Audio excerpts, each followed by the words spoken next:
बाबा बाबा, ये तो बहुत मीठे मीठे फल हैं, कहाँ से लेके आए हैं आप ये फल? हाँ मेरे बेटे जग्गू, ये बहुत मीठे फल हैं। वो मोटी चोंच वाला मिट्ठू खाता ही मीठे मीठे फल है। पता नहीं वो कहाँ से ढूंढ लाता है इतने मीठे फल। मैं भी उससे खींच के भाग आया। कालू, ये तो आपने बहुत अच्छा काम किया। उस मोटी चोंच वाले मिट्ठू की शक्ल तो देखने लायक होगी, मैं भी देख सकती काश। फिर एक दिन मिट्ठू तोता और हरियाली तोती नदी पर पानी पीने के लिए जा रहे होते हैं और वहीं पर एक सेब के पेड़ पे बैठा जग्गू ये सब देख रहा होता है। जग्गू दूर से आवाज लगाता है, मिट्ठू मिट्ठू मोटी चोंच वाले मिट्ठू, मोटी चोंच वाले मिट्ठू मिट्ठू। मिट्ठू तोता वहीं से जग्गू की तरफ का रुख कर लेता है। हरियाली भी उसके साथ होती है। वो दोनों जग्गू के पास आके बैठ जाते हैं। जग्गू जग्गू बेटा, बड़ों से इस तरह से बात नहीं करते, बहुत बुरी बात है। इस तरह से नाम बिगाड़ना अच्छी बात नहीं है किसी का। जग्गू, आज तो मैं खामोश हो गया हूँ, लेकिन आइंदा तुमने मेरा नाम बिगाड़ा तो मैं 2-4 लगाऊंगा तुम्हारे मुंह पे। मिट्ठू मोटी चोंच वाले मिट्ठू, मोटी चोंच वाले मिट्ठू। फिर से ऐसा सुनने के बाद मिट्ठू गुस्से में 1-2 पंख लगा देता है जग्गू के मुंह पे। तुमने मुझे मारा, तुमने मुझे मारा, मैं अभी जाके अपनी मम्मा पापा को लेके आता हूँ। ऐसा कहते हुए रोते धोते हुए जग्गू वहाँ से उड़ता हुआ घर चला जाता है। ये क्या किया मिट्ठू आपने? अब बात बिगड़ जाएगी। तो क्या मैं एक छोटे से बच्चे से अपनी बेइज्जती बर्दाश्त करता रहूं? मम्मा मम्मा, उस मिट्ठू ने मुझे मारा, मुझे उसने बहुत जोर से मारा, यहाँ भी मारा, यहाँ भी उसने पंख मारा मुझे। क्या उस मोटी चोंच वाले की इतनी जुर्रत कि उसने मेरे जग्गू को मारा, मेरे बेटे को मारा उसने? आने दो आज अपने बाबा को, फिर मैं देखती हूँ किस तरह से ये करता है ऐसे। चल मेरा बेटा तू चुप हो जा, शाबाश। कुछ देर में कालू कावा भी काम से लौट के घर आ जाता है। तुम तो बस बाहर ही फिरते रहना, यहाँ की कोई खैर खबर है तुम्हें? जग्गू को मारा है उस मोटी चोंच वाले ने, इतनी जोर के पंख लगाए हैं मेरे बेटे को उसने। क्या उस मोटी चोंच वाले मिट्ठू ने मेरे बेटे को मारा? उसकी इतनी जुर्रत कि मेरे बेटे को वो मारेगा? आज वो मेरे से नहीं बचेगा। मैं अभी जाता हूँ उससे बदला लेने। मिट्ठू मिट्ठू उठे, हम घर चलते हैं, चले यहाँ से, मेरा दिल घबरा रहा है। मिट्ठू हमें यहाँ से चलना चाहिए। मैं नहीं डरता किसी से। अगर कोई बच्चा बदतमीजी करेगा तो वो मार ही खाएगा, आइंदा अगर करेगा तो आइंदा भी मुझसे मार खाएगा। मैं किसी से नहीं डरता और तुम्हें भी डरने की कोई जरूरत नहीं। मिट्ठू आपको मेरी कसम, आपको मेरी कसम, यहाँ से चलें बस। फिर हरियाली तोती और मिट्ठू तोता उड़ते हुए अपने घर आ जाते हैं। कुछ ही देर में कालू कौवा भी डंडा लेके पहुंच जाता है। खोलो दरवाजा, दरवाजा खोलो, मैं कहता हूँ खोलो दरवाजा। नहीं, हम झगड़ा नहीं करेंगे, आप नहीं जाएंगे, आप यहीं बैठे रहिए, हमें झगड़ा नहीं करना। इस तरह से वो और भी बिगड़ जाएगा। हरियाली तो मुझे जाने दो, मुझे जाके उससे बात करने दो, वरना वो और ज्यादा बिगड़ता जाएगा। हरियाली के बार बार मना करने के बावजूद मिट्ठू उसकी एक नहीं सुनता और दरवाजा खोल देता है। खुद बाहर आके बैठ जाते हैं दोनों पति पत्नी। कालू कौवा तो पूरे तैश में होता है और डंडा लेके बैठा होता है। अगर बच्चे बड़ों से बदतमीजी करेंगे तो मार ही खाएंगे ना। मोटी चोंच वाले, तेरी जबान कुछ ज्यादा नहीं चलने लगी? अभी बताता हूँ तुझे मैं। ऐसा कहते हुए कालू कौवा जोर से मिट्ठू के सर पे डंडा मार देता है। सर पे डंडा लगने से मिट्ठू वहीं गिर जाता है और कालू कौवा वहाँ से भाग जाता है। मिट्ठू के सर से बहुत खून बह रहा था। हरियाली हरियाली, अपना ख्याल रखना और मेरे होने वाले।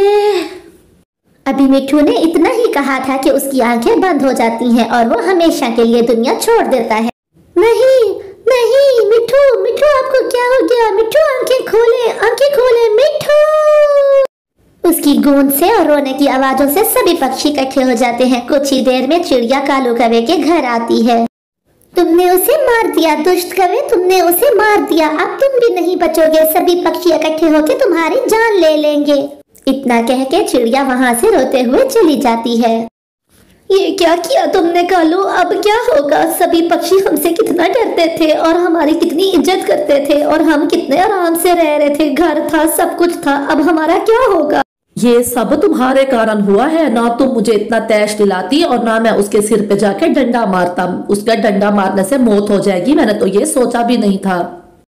अब रोने धोने से कुछ नहीं होने लगा। अब जल्दी से यहाँ से भागो, हम तुम्हारे मामा जी के घर जाते हैं। जल्दी करो, इस जंगल को छोड़ के जाना होगा हमें।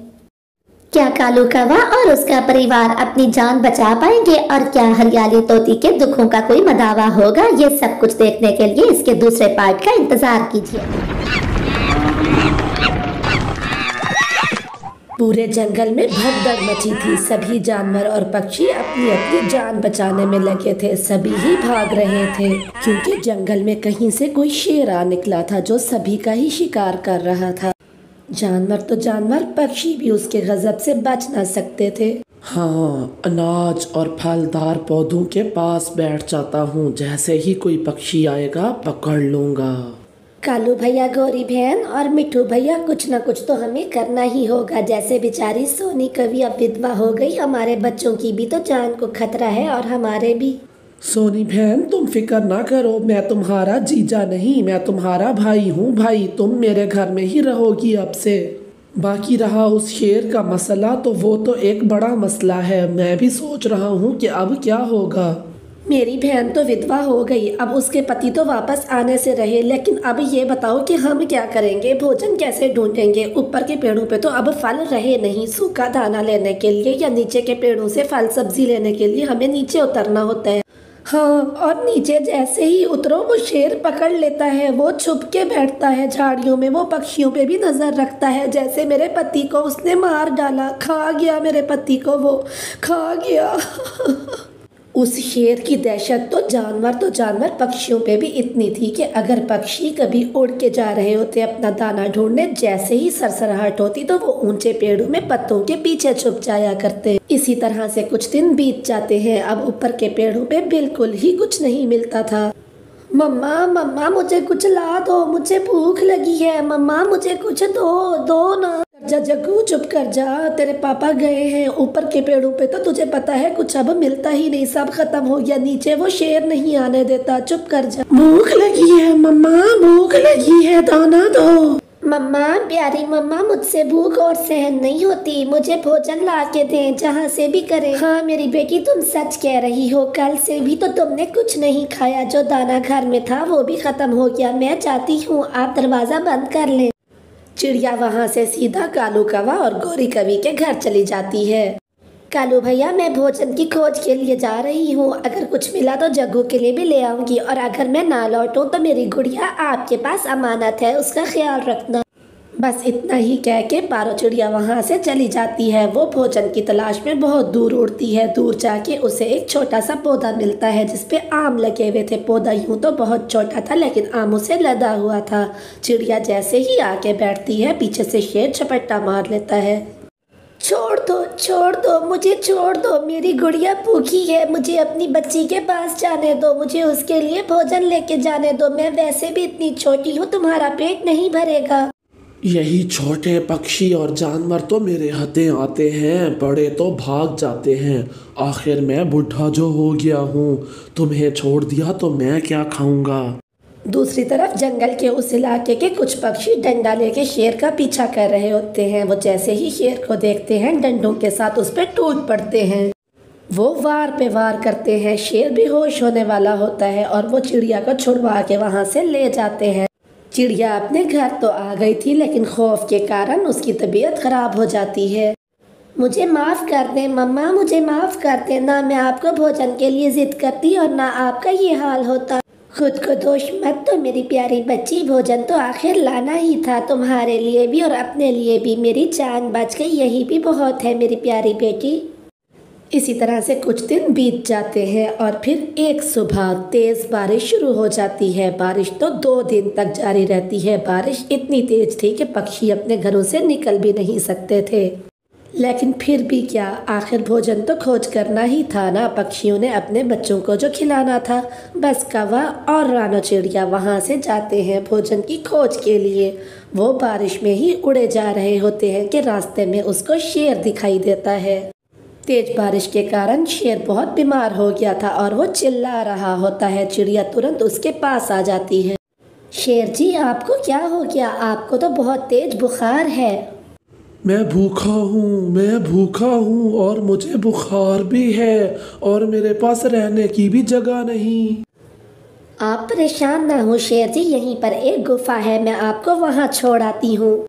फिर चिड़िया अपने घर से उसके लिए गरम गरम सेवियां लेके आती है। शेर बहुत खुश हो जाता है। मैंने तुम्हारे साथ इतना बुरा किया, लेकिन तुम अपनी जान को जोखिम में डाल के मेरे लिए इतना कुछ कर रही हो चिड़िया। शेर जी, मेरी बड़ों ने मुझे ये सीख दी है कि कोई भी मुसीबत में हो तो हमें उसकी मदद करनी चाहिए, हमें सबके साथ भला करना चाहिए।